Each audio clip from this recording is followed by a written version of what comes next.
আজকে শুরুতে মুই ভাত খাওয়া দেখি না কেন ভাত খাওয়া দেখি না জানেন আজকে একটা মজার রান্না করছুম। এই রান্নাটা কিন্তু আমার খালি উত্তরাঞ্চলের মানুষে করে, মানে এই রান্নাটা শুধু আমার উত্তরবঙ্গের মানুষে বুঝি পাইবে যে এই রান্নাটার কী স্বাদ। তা মুই এটা কী মাছ দিয়ে ভাত খাওয়ার নাকছুম স্বাদ, তার জন্য আমার প্রথম থেকে ভিডিও খান তোমাকে দেখিন রাখবে। যদি প্রথম থেকে ভিডিওটা না দেখেন তাহলে বুঝবেন না মুই কী মাছ দিয়ে ভাত খাওয়ানো। তা চলো ভিডিও যাওয়া যাক।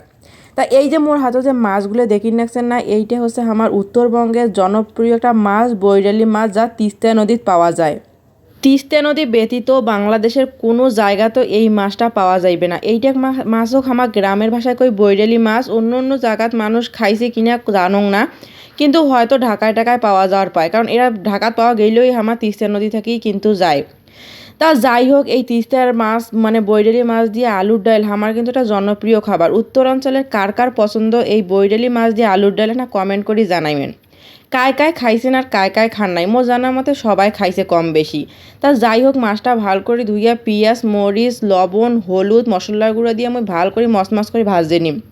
তা দেখো, তোমার সাথে কথা কইতে কইতে মোর মাছগুলো ভাজা হয়ে গেছে। যখন ভাজা হয়ে গেছে তখন মুই থুইয়া এবার আলু সেদ্ধ করে নিম।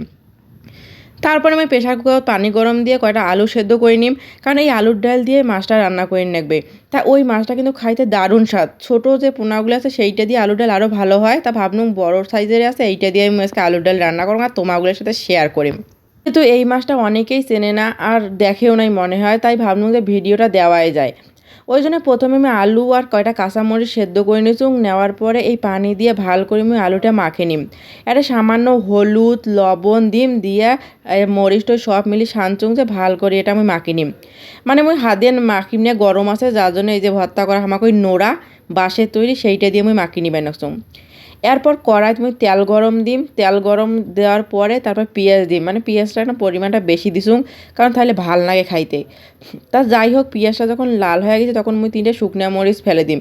মানে শুকনা মরিচ দিলে ফ্লেভারটা সুন্দর আসে। তারপর কয়টা আমি কালো জিরা দিম। তারপরে যে ডালটা যে বাকি থুনো সেই ডালটা দিম, মানে আলুর ডাল। তারপরে আলুর ডাল দিয়ে আমি ভাল করে এটা কষাইম।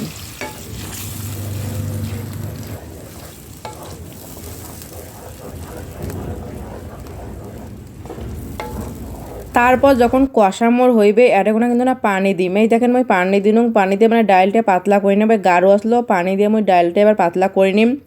নিয়ে এবার যখন ডালটা থকবকে উঠবে তারপরে এই যে ভাজি থোয়া মাছগুলো আছে না, সব মাছগুলো মই এবার এই ডাইলত দিম। তারপরে আবার মনে করেন মাছ আর ডাল জাল হইতে থাকে এটা না। তারপর মই না ধনিয়া পাতা উপর ছিটি দিম। তার জন্য দেশি ধনিয়া পাতা তো এলা নাই, এই যে হাইব্রিড ধনিয়াগুলো আমার আসলো।